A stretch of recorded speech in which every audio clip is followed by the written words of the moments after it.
hearty welcome, sir. First episode of our show, The Stars Among Us. This is specifically for, to talk to people like you who have been doing some really good, innovative, products, coming up with some nice solutions which will help the uh, society at large and contribute to the welfare of people at large. And so personally, I have been very inspired by looking at some of your work, especially the converting the plastic into bricks. So that really sounded like a crazy idea for me. It's like, so this is the first time I've come across something like that. So yeah, please, like just throw some light on this concept of converting plastic into bricks. Yeah, so like you were pleasantly surprised of how plastic can be used to make bricks with sand. In 2018, I was equally surprised. So I would not say that it's a mutual. When you see it for the first time, it's very different. It's very uh, unique in a way. Uh, but it happened because we were trying to find a solution for one of the problems of the industry, which is where we are basically belonging to, which is the foundry industry, metal casting industry. So I am not from the plastic industry background. Like a lot of people think that I must be from plastic recycling, but I have no connection to plastic recycling till 2018 when we got into this Oh, uh, development and we charged upon this uh, possibility that plastic and sand or dust can bond with each other and form a new shape. And perhaps now I would also call it that they are giving them each other a new life. So, or in Hindi, we say punarjanam, okay. rebirth. Okay? Both were dead. Both were dead, dusted, and both have were polluting the environment. But how we chanced upon is something which I have shared somewhere in my article also, that we saw some video of somebody in Russia doing something like this, and that's how we took a trial. Let us see whether it can be really possible or not. Yeah, sure. But once, I mean, if that is done, I think it's going to disrupt the whole market, which is, I don't think that's your agenda I behind don't this. think so. There's so disruption is not in the experience. Okay, okay. But giving an alternative, Hmm. which is so. So look at this perspective and look at this as a triangle. Okay? This triangle, it has three vertices. Okay? Better, faster, and cheaper. Okay. Vertices are three triangles. If you are able to put these three together at the same time, is what people will be able to recognize as an innovation. Hmm. Yeah. Now, if I'm using this to disrupt something, then it is not better. Okay. Okay. Got it. Okay? So it doesn't fit into the better in my definition or my understanding of the values which we have. But if I'm able to use this material which was wasted away to uh, improve the efficiency of the resources Hmm. which have been given to us by earth or by nature, then I would call it better. So Amazing. it's That's just a so change in inspiring. the thought process. Yeah, yeah, It's just yeah. about the It's thought process, how you think. yes. So we have not come here to disrupt somebody's or not to take away somebody's bread and butter. We Mm. are just saying that here is a process which can be better than what you're doing today.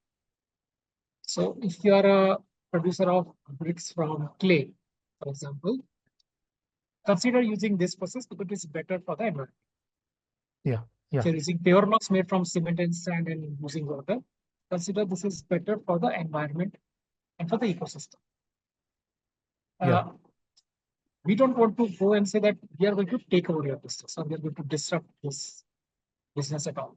So that is where I would not align with the word disrupt and achieve. I may not agree to it. Sure, sure. That's so, so in a way, that's so inspiring also, because nowadays everybody is thinking about coming up with products which could disrupt the industries, break the, normal way of doing businesses and things like that. But this is a pure, pure cause that you have taken up.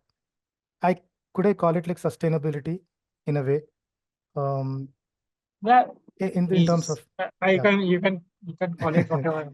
It's Yeah. difficult to put a name to it, but it's just that we are trying to find a middle path.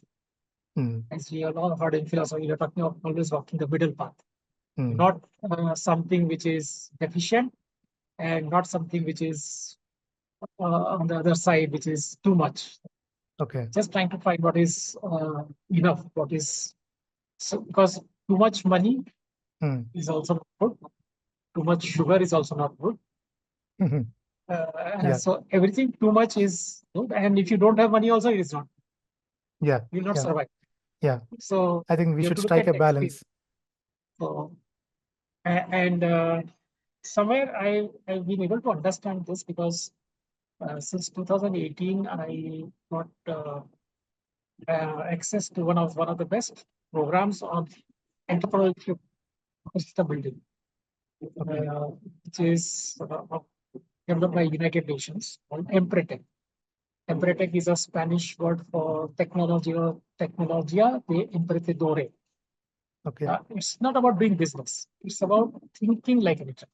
What does it what does it take to make an entrepreneur think? The way and the decision makings. And when you the more I get into it, I understood that it's all about philosophy and psychology. Okay? Okay. Entrepreneur has nothing to do with understanding numbers and crunching. Wow. That's that's a really uh, cool view, like, perspective. So something Yeah. that we all could learn from. Yeah. So earlier we always used to talk of business. Business is about numbers and how much Mm, crores you do, how much this you do, or turnover, increase rate of revenue. But we all this we are talking is about outcomes of what we do. yes. It's all talking about outcomes of what we do. We don't talk about what we do. What happens when you do something. Uh, and so What's this the program, impact? the impact. So we are always driven by the outcome. Mm, And I think this is if you this same philosophy, you look at three perspectives, which all this 5.5 years of my engaging. This middle path comes from Aristotle 11 virtues. oh. Okay, Mm, Aristotle philosophy about virtues, and you're talking of finding the mean. There's no definition, but we need to keep finding the balance in between. Courage is a virtue. uh, Expression is a virtue. So those are virtues. That's the highest level philosophical understanding. It takes a lot of time to even understand what does it mean. Before that, there are two things: is one, how I behave, that is my behaviors, which is related to my decision taking, and the another part which is connected to what we talked about outcome are biases, thinking errors, cognitive thinking biases on which people have got Nobel prizes. Like to I go into looking at cognitive biases, you'll find people have done a lot of research, scientific research of how our brains think and how we take decisions. And there are 188 cognitive thinking errors which reside inside our brain, in which outcome bias is one of the most prominent, oh. which drives our decision making. And how to avoid, you can't cure it. Like we say medically, we have all have viruses inside. Okay? It's just that they're not active. So Yeah. when your body weakens, when your WBC norms goes down, some of the viruses will start acting. Okay? Yeah. Same is the case with your decision making. These biases are inside, and if your behaviors miss some, so you are not doing very good risk taking or not doing enough information collection, some of those biases will surface and you'll take a hit. So philosophy is very much a science, and I think entrepreneurship or whatever we have been doing, we have been talking about the field and everything. I'm talking about this. This is a behavior. Doing finds ways to do things better, faster, and cheaper.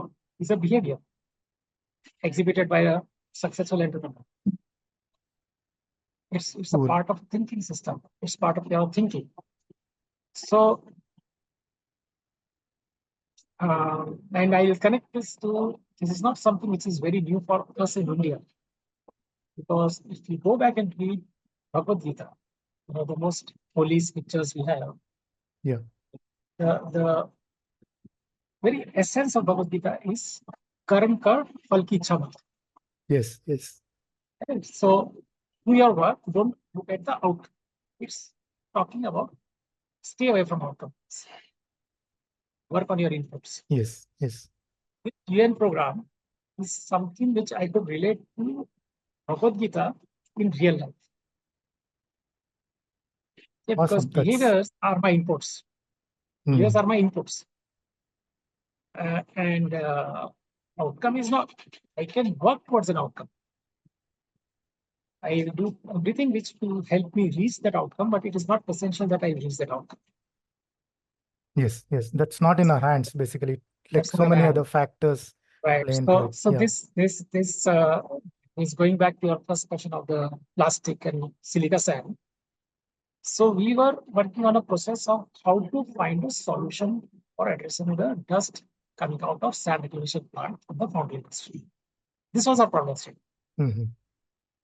And we chanced upon plastic as one of the possibilities. So our minds were not fixed that I want to find a solution for plastic. Okay. Yeah. I'll be a champion of plastic, or I'll disrupt the world and say I'll do everything with this. The moment I use this word, I think it connects to egocentrism. Yeah. I will solve the world. Yeah, yeah, yeah. I think that's the trend that we have been observing. Like these days, entrepreneurship has become stormed out into a cool word, and people, it is synonymous to being egocentric or Yeah, you're things. pumping people with so much of those drugs, Yeah, drug carrying ego, that suddenly they blow, and when they correct. burst, there's nowhere to fall. Yeah. So it's necessary to be very careful. It's not that you should not have ego, because if you don't have, again, it's a middle path. If you don't have ego, then you may not do anything. There's no self-pride in it. True. So, what have been your inspirations? Like, you must have, when you talk about your personality and from your words, I understand that entrepreneurship is more to do with the character, with the personality, with the thinking. What made you to take this path? Like, what inspired you to go into this perspective? I did not know whether I wanted to go into this perspective. So there was no outcome which I was looking at. Okay. Okay. Somehow there's something which, and I would put that as to very basic values which come at the very tender age of parenting.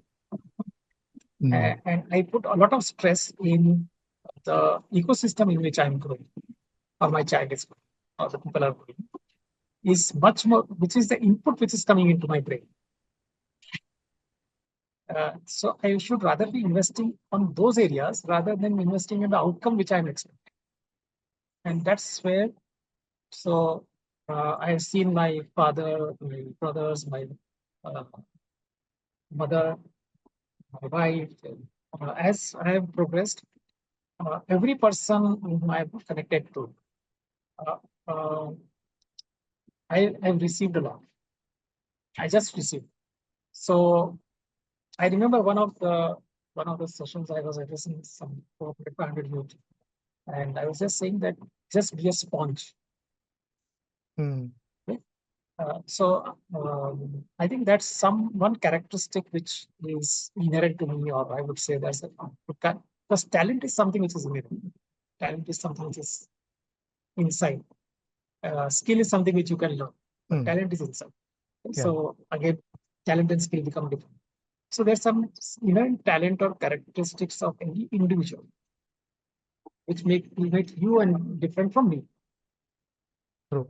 And this is one of the talents which I have been blessed with, where I have been able to absorb a lot of things. Observe, become a sponge. And in my journey, so I've been exposed to so much from my parents, whether it was in traveling, the freedom to make a choice, the freedom to, and they're there to help make this choice. Not just saying you go and make your choice, but how are you processing this choice?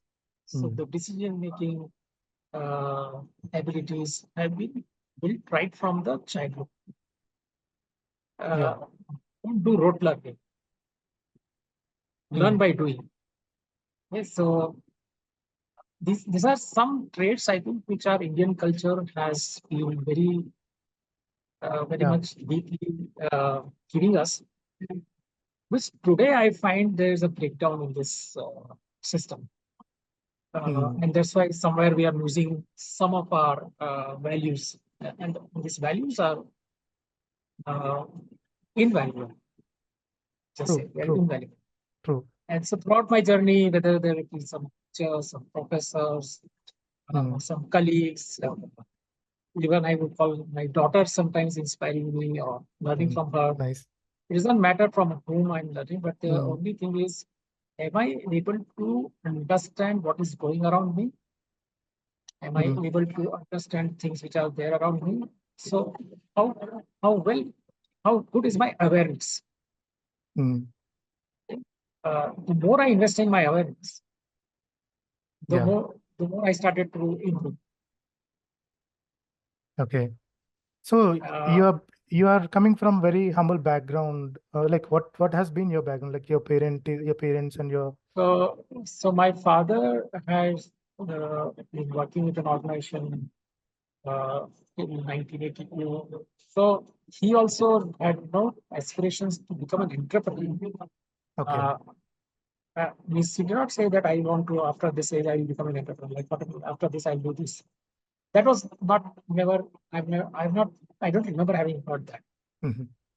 But because of the situations where we saw that there was a transition in the ownership of an organization that he was working, and this transition was not very smooth. So rather than staying there, he said, "Let me come out and start my work."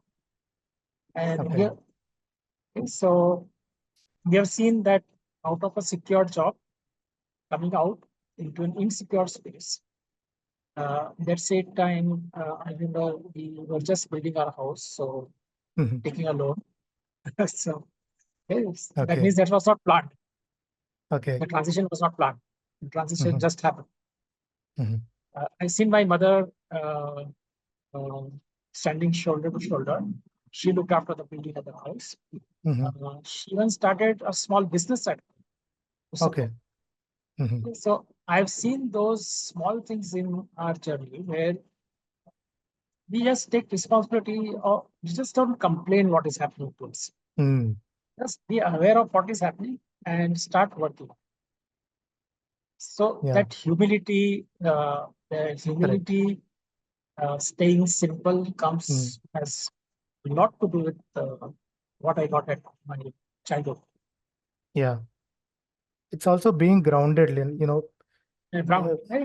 grounded, like not letting your, like you said, not letting your ego fly or not letting your ego go down, but keeping a balance. And I think I think the humble backgrounds and the way you connected with your family, your surroundings, I think everything shaped up your personality in a way. Because it's very easy to get intimidated. Oh, that my class fellow has a big car, I don't have a big car. Today, that comparison is something which is very much existing. And there's a peer pressure is very true. strong. So what is it that can reduce this pressure is what you get at home, because Mm. that is where you spend most of your time. Yeah. That is where you're learning. Your learning center happens in school. Your true learning happens at home. True. People say that we want them to do this X school, Y school. I said, first also start learning yourself. True. Very What does it true. take to be a parent? Yes. Yes. And this is something which I recognize quite well. And because, and even because in our enterprise, we have a lot of young engineers or people who join. Mm. I started talking about parenting in our uh, industry. I even, I think maybe 2013 or 2014, I arranged a session, Samvad with my child. He's trying to help our people in our organization understand what does it mean to be a parent. Oh, interesting. I mean, Because yeah. if you are not and it's very coincidental that we have a team coming from Purvanchal right now, Uttar Mm-hmm. Pradesh. Mm-hmm. As we speak, we are sitting here, Mm-hmm. and I showed them the office. So if you see the office over here, I just show you around. There is no cabin. Okay. Okay. They asked me, how is it possible? Okay. How is it possible? So this is transparency, trust. All of these factors are so important. So Mm. there's nothing hidden. True. That's how you build the organization. And the same people who are running the organization. So I invest in them, invest in what would make them successful, Mm. and they invest in what will make the enterprise successful. Yeah. True.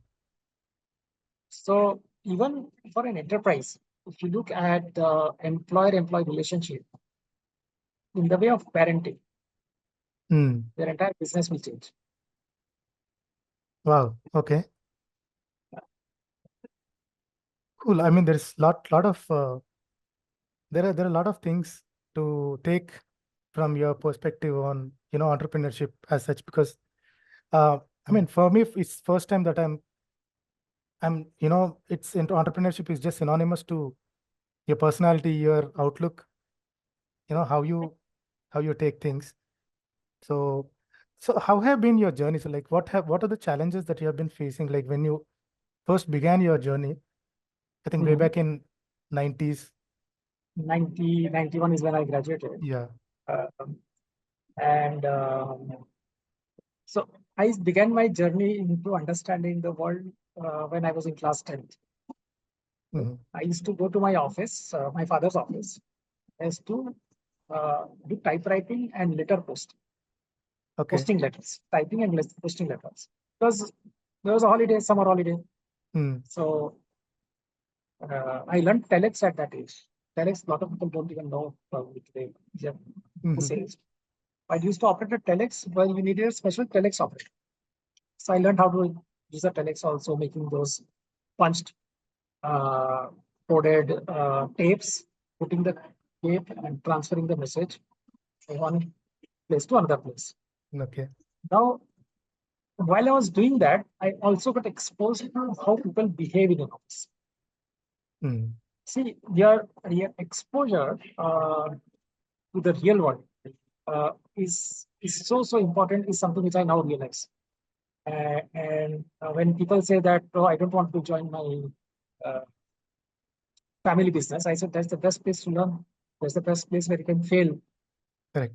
and you'll be allowed to be fail to fail. Yes, you have the luxury to So fail, basically. so that was in 1984 when I passed my class 10th. Then 1986 again, we had a gap between my school finishing and the engineering.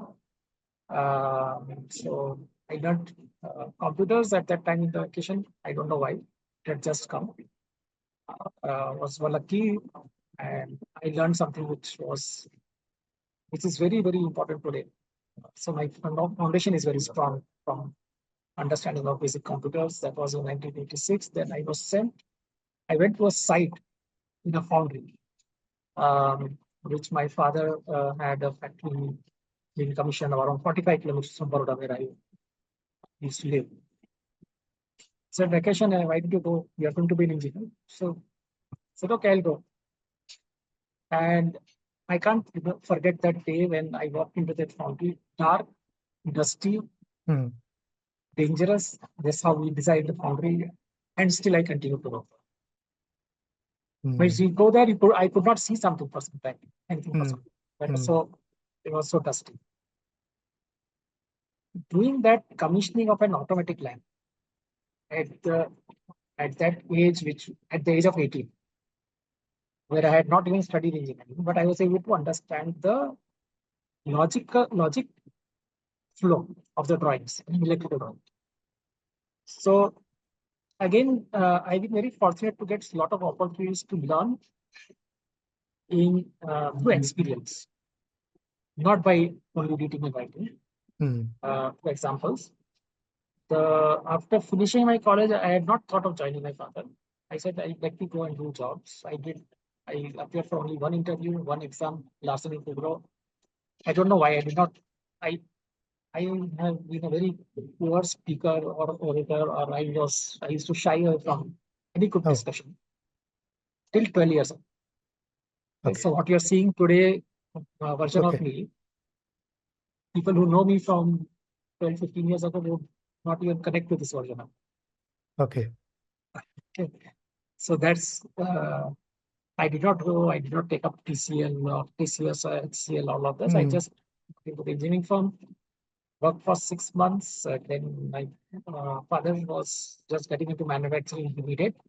So 1991 is, I did the job for 6 months. I left L&T and joined my father. And the first job I was Diwali holidays, doing a shutdown in Pune. Okay. So Super. that's how my learning has, and the amount of learning I got in the field and the experience is the foundation on which I stand. Super. I think not many people have this, ability to accept the simplicity. I think a lot of emphasis is put on achievements. They have, the results and all, but I really genuinely feel that, the actions that we do or the learnings that we take from people and the energy that we have when we actually, the energy that we put in something that we do is far more important than, So the getting inputs things matter. done. And Inputs matter. yeah, Outcome is based on what you do at the input. The more we shift our focus on raising the quality of input, outcome will come, and it comes by practice. So if you look at a tennis player, or if you look at a Federer, or you look at Steffi Graf, or you look at Sachin Tendulkar, we look at any of the top sports people we know. They did not get, they were not born with this achievement. Correct. They didn't decide. And perhaps they didn't even decide that I'll be number one. Correct. Yeah. Yes. So they weren't driven by that. They were driven by following a discipline, following a process, practicing, learning, reflecting on my practice, seeing the results, taking corrective actions, and doing my continuous iteration of self-improvement. Yeah. Okay? Yeah. Rather than looking at, okay, no, my turnover has gone down by 10%, now I have to work on 10%. I would focus on what was I doing in that, and what are the inputs which could have impacted this. Which today, if you look at some of the most modern countries, or the developed countries like Japan or Germany or Swiss, who have gone to this level, and if you really go deep inside, then you find that the culture of thinking is far stronger than is what is taking them ahead. Root cause analysis, Kaizen, all those things are basically about working on the processes. Yeah. I think a lot of So them as I come said, from it's Japanese all philosophy. culture. Yeah. So basically, if you strip this down, I remember you'll find one session on YouTube where I have taken a session on Lean Six Sigma, which is nothing but a set of behaviors. Mm. Mm. Okay. So Lean Six Sigma is a tool, but the foundation of the tool lies on behaviors. It is seeking, gathering information, processing information, consulting some experts about that information, planning your work, breaking down some tasks, doing some time study, uh, setting up processes, some risks, everything to do with Lean Sigma is a combination of multiple behaviors coming together into a system. So this program again, which I started with Infotech, has the 10 competencies, 30 behaviors, which was done by research by some top Harvard professors like David McClellan and several people. I don't know, 100 million hours or some time must have been spent in doing research across 70 countries. To bring this down, in India, Kakinada was one of those places where entrepreneurs, successful entrepreneurs research, and they were able to summarize that 30 behaviors, 10 competencies, 3 behaviors, 30 behaviors, which a successful entrepreneurs will exhibit. This is a data point. Okay. There's sufficient data to support this. There's sufficient research to support this. So all this the technology, when you're talking of the Japanese system, the Toyota system, everywhere if you go deep inside, it's all about behaviors. It's about culture. What would you suggest the youngsters, whoever wants to do something really good, becoming an entrepreneur or coming up with some innovative products? I would like youngsters to just take a step back and try to understand and do a brain check. When you say that, okay, I want to be a startup, what is the success rate of startups? What is the success rate of startups in the other beginnings? 2%? Yeah, around, yes. 2%? This is exactly the research which happened in 1980s when this program was made. Success rate of startups, standalone, 2%. So while youngsters are so much influenced by unicorns, I first ask them to look at the 98% figures. Correct. Yeah. And try to understand what happened to them. Because you could be one of them. Yes, yes. Yeah. So first advice would be look at data, not only which looks glamorous, but start looking at data which is not so glamorous. Is one of my advice to anybody young, old, who wants to look at not only entrepreneurship is basically a way of thinking. It's not about business. So you're looking at life, start looking at that as a very important aspect. And there's a very good philosophical term for this, which is called the via negativa approach. Okay. What is it, sir? So via negativa is, it's like when you want to make a statue. Okay, you want to carve out a statue.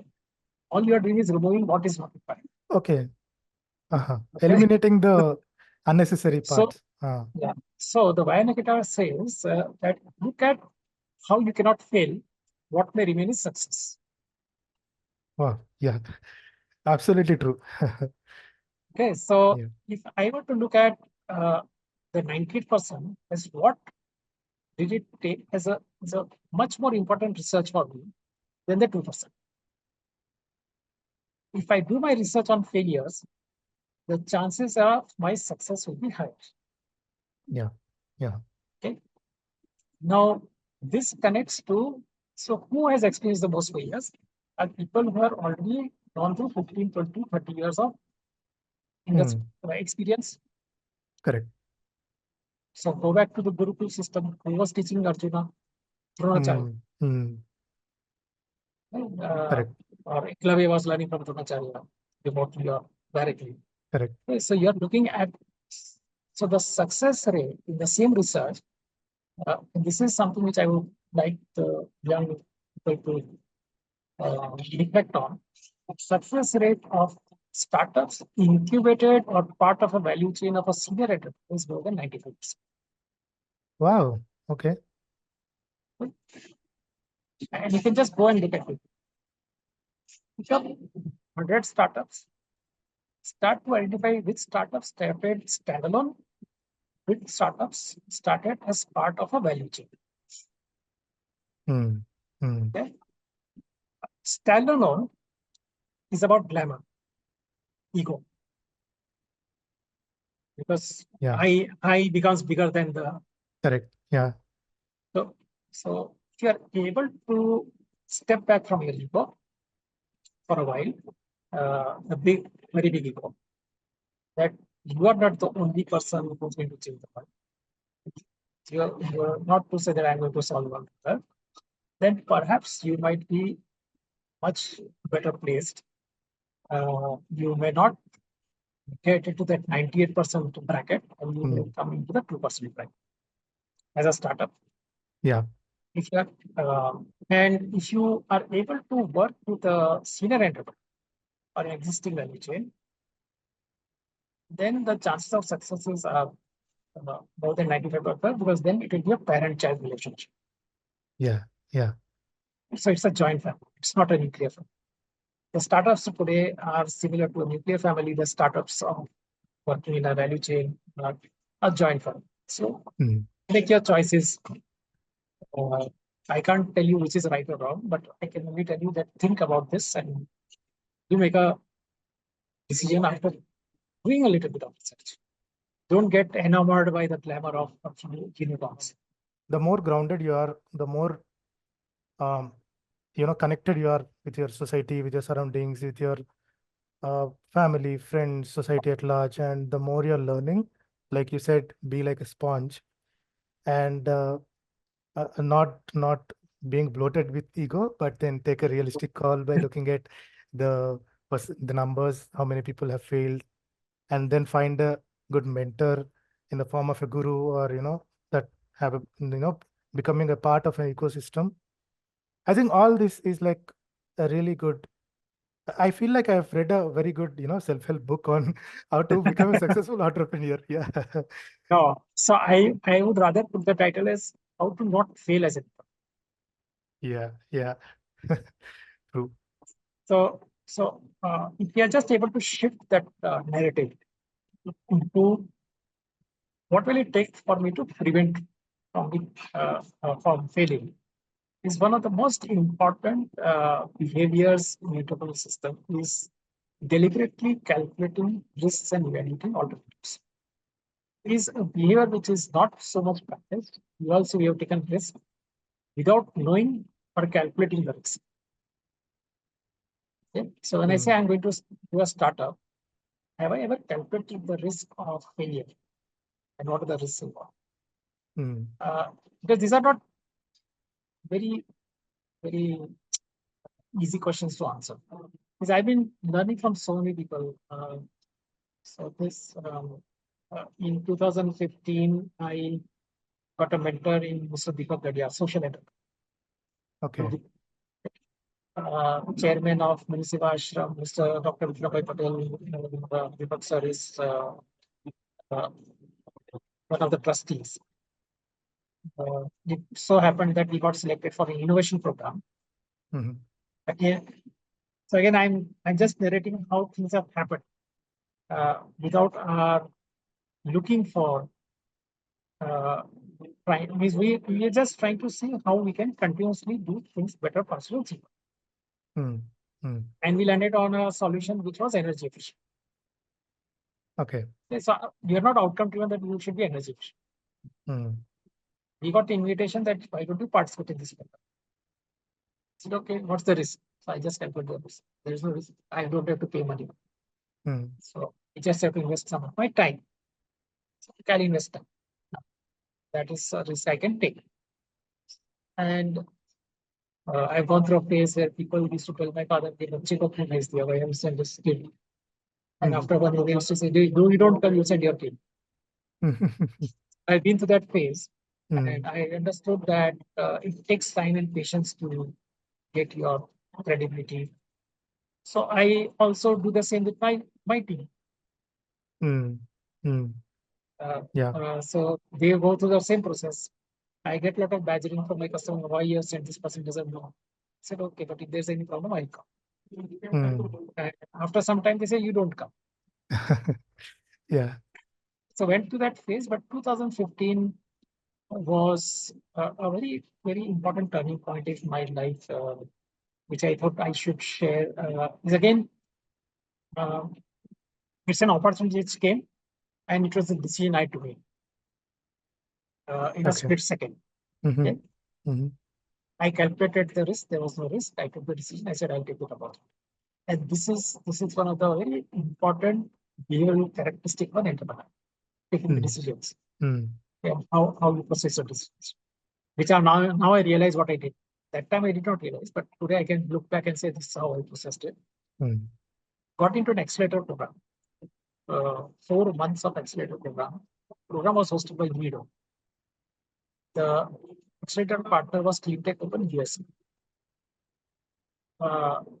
Such an excellent program where I still remember my first failure. They said, explain your innovation in 60 seconds. 60 seconds, I could not complete my introduction. Okay. Okay, so I started learning public speaking through that program.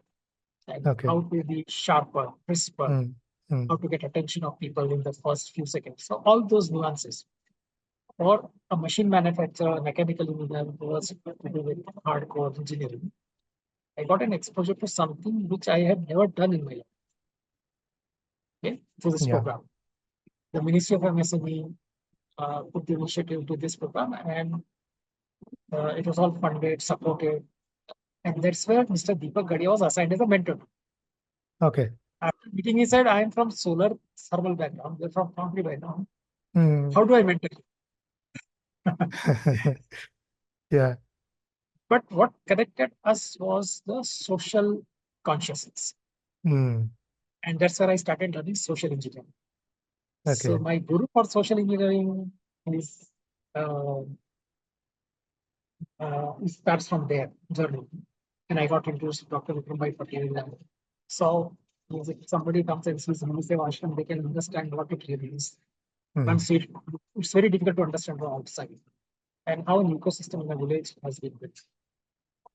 There has been one gentleman from France, Renzo Capelletto, who is really my second father when it comes to understanding the process and technology. It's given me some of the best models of internationally accepted practices, norms of even wearing the seat belt is a habit which I found because of him. And he used to say, how are you so sure that after some time you're not wearing seat? People ask this question. You'll not say put the seat belt. So how are you so the questioning? Is that this program 2015 got into 2-3 other apparel manufacturing, vocational education, a lot of experiments in life. Became a mentor, and 2018 is when I got exposed to not an opportunity.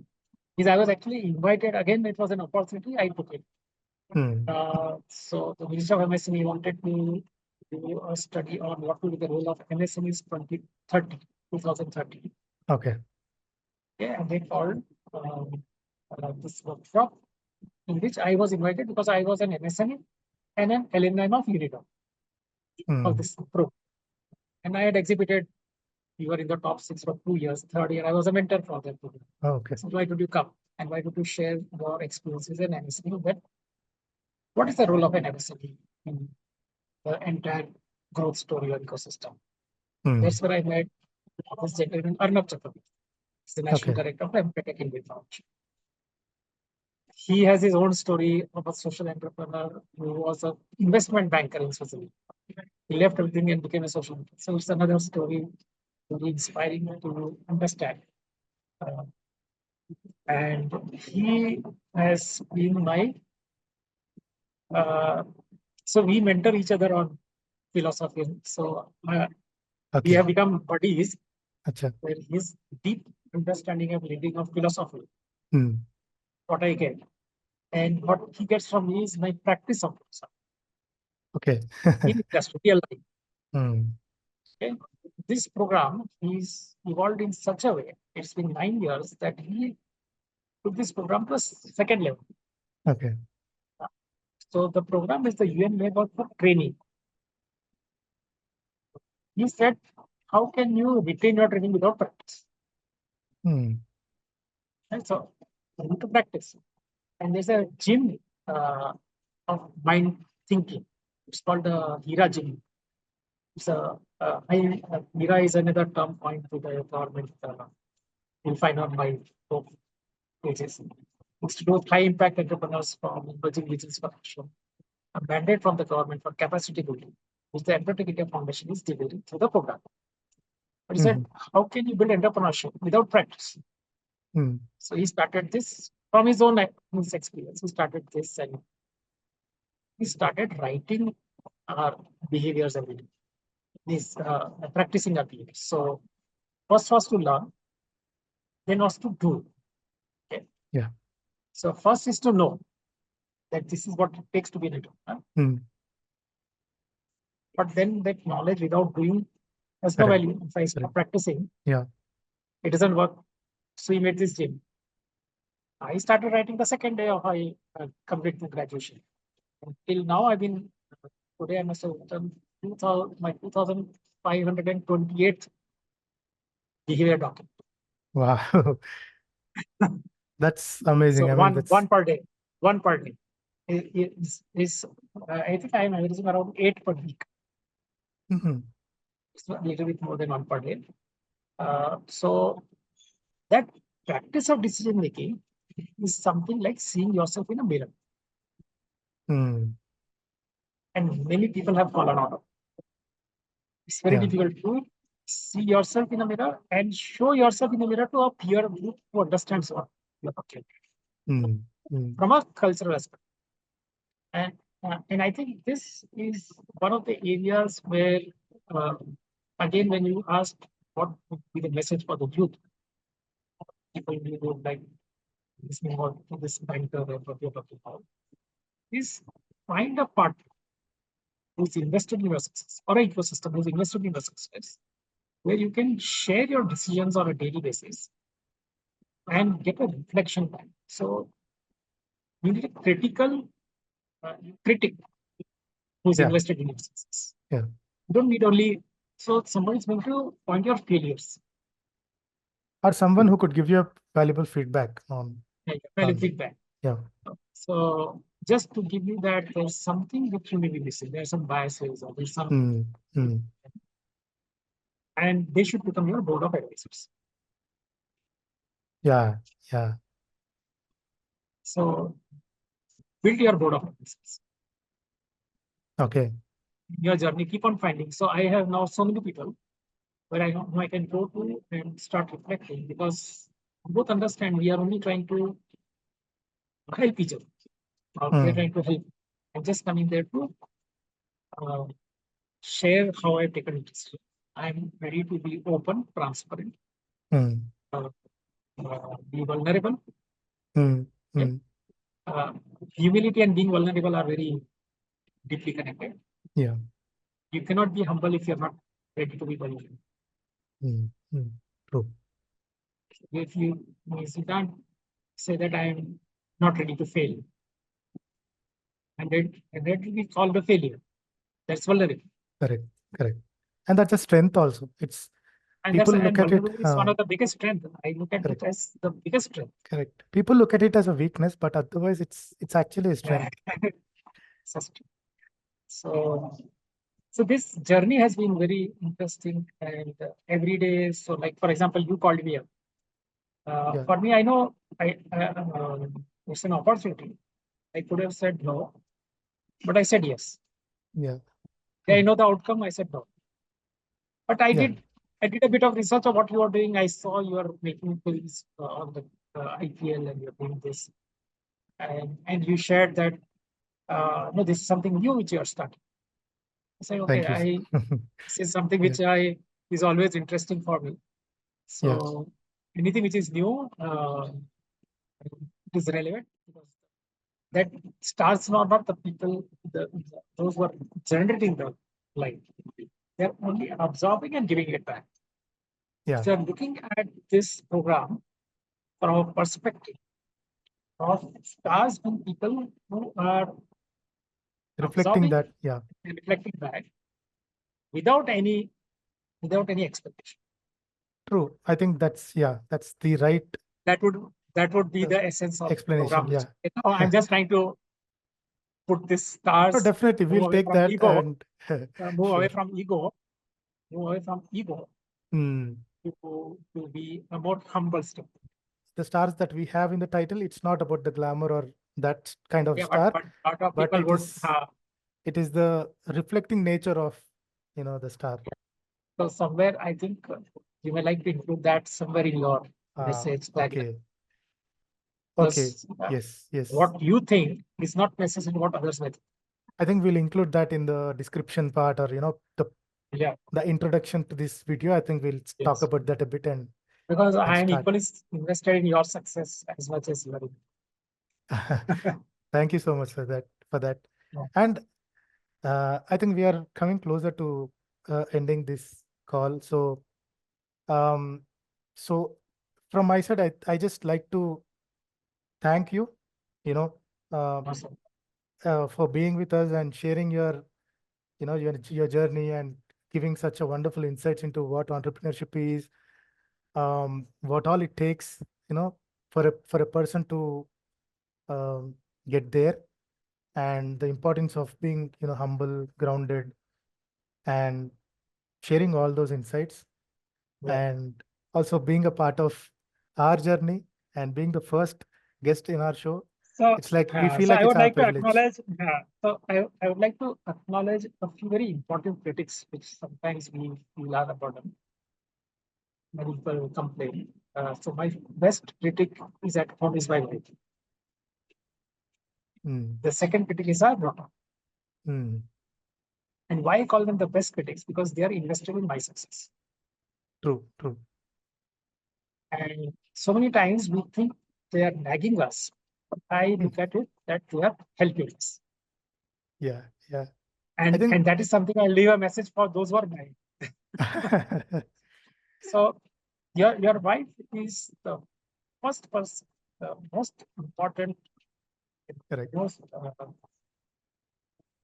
not even important. I say the person who would be very much invested in your success. Correct. Yes.